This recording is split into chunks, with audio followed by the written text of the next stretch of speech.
After the success of The Witcher 3, many have been anxiously awaiting developer CD Projekt Red's next game, Cyberpunk 2077. It turns out that we actually know a fair amount about the game already between its trailers and the fact that it's based on an already existing pen and paper RPG, Cyberpunk 2020.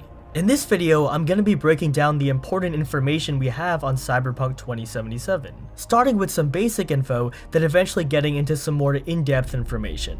To begin with, Cyberpunk 2077 is an upcoming sci-fi open-world role-playing game that will be available on PC, PS4, and Xbox One. It can be played in either third or first-person perspective, which is something that wasn't available in the Witcher games. We know the third-person gameplay is going to be excellent, but crafting a good first-person experience is going to be something new for CD Projekt Red.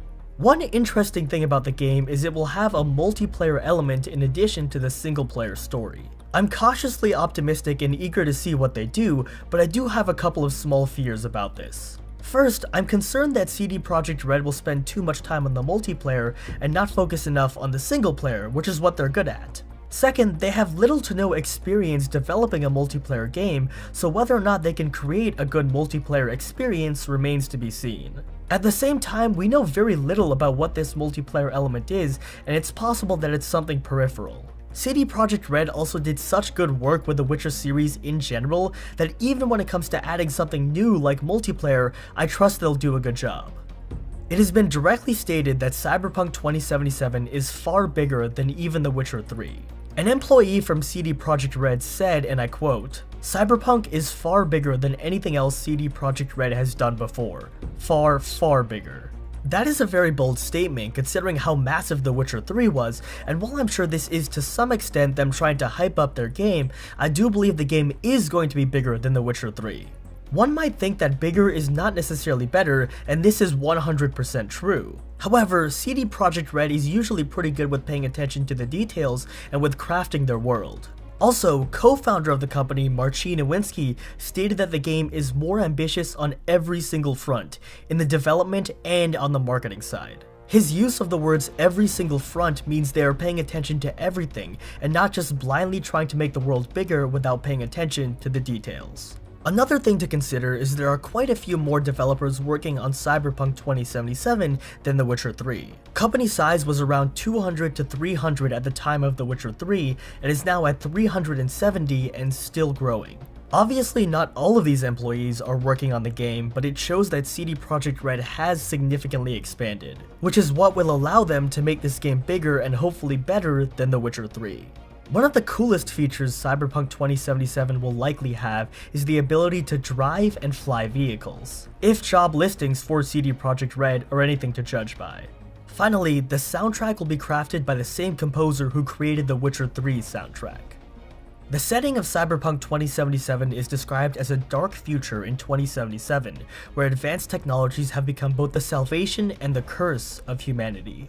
The name of the area where the game takes place is Night City, located south of San Francisco with a population of 5 million. It was founded in 1994 and has a corporate-controlled city council. Specifically, the council is made up of representatives chosen by the 10 largest mega corporations with offices in the city. This could become a major plot point during the game. One or more of these mega corporations could unveil some sort of plot that would allow them to become more powerful but harm the city overall, and the player may have to fight against these corporations. Or alternatively, there have been 4 corporate wars in the past in the Cyberpunk universe, and perhaps the game could center around another corporate war. Moreover, it's been stated that the events of the 4th corporate war, which took place in 2024, are of particular note. During the 4th Corporate War, a low-yield tactical nuke detonated and took out much of downtown Night City. This area, which is now presumably rebuilt, will likely be important in Cyberpunk 2077. Night City receives 21 inches of rain per year, and this rain appears to be acidic, meaning you have to wear certain types of clothing to protect yourself from the rain. The city also has an advanced rapid transit system, as well as other high-tech features. There's much more to say about Night City, but that will be covered in a future video. For now, what you should know is that Night City is a dark futuristic city with a lot to see and do. In the cyberpunk world, humans can use implants and substances to alter their body and give them extra abilities. For example, in Night City, many non-English languages are spoken, but you can buy translator implants to comprehend these languages. Braindance is a digital recording device streamed directly into the brain that allows the player character to experience emotions, brain processes, and muscle movements of another person as if they were their own. The plot of Cyberpunk 2077 appears to revolve around individuals who overuse these implants or substances. Specifically, installing too much cyberware can result in cyberpsychosis, which causes madness and loss of empathy. At its most extreme, a person's body starts to rebel against their biological body parts as well as all things organic around them. As a result, they start killing people who they now refer to as meatbags. At this point, the individual is labeled a psycho. In Cyberpunk 2020, characters had an empathy stat that could be decreased or increased based on certain actions. If empathy dropped too low, it would cause players to fall into the grip of cyberpsychosis. It's possible that a similar mechanic will appear in Cyberpunk 2077.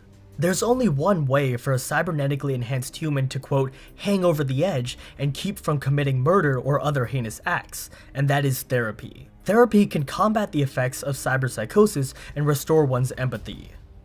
In the teaser trailer, which I will link in the description, the Psycho Squad is shown. The task of this squad is to combat psychos who go on a rampage, which is exactly what happens in the trailer, and the Psycho Squad arrives to subdue the psycho. The Psycho Squad will almost certainly have an important role in the game, and it's likely that the player will either fight against the Psycho Squad, join the Psycho Squad, or even be given a choice between the two.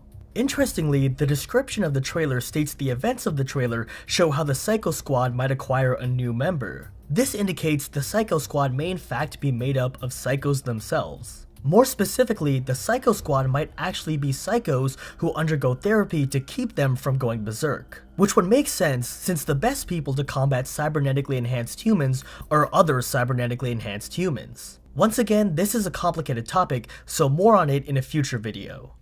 In addition to the trailer, there's an interview with Mike Pondsmith, who created Cyberpunk 2020 and is essentially the author of this world. He describes the world as a combination of dystopian future society with an overlayer of film noir. Night City has extremely advanced technology, but it hasn't fundamentally changed the fact that there's a lot of treachery and serious danger all about. Cyberpunk 2077 is ultimately how people use this futuristic technology. Pondsmith has also stated, Cyberpunk is not about saving humanity, it's about saving yourself.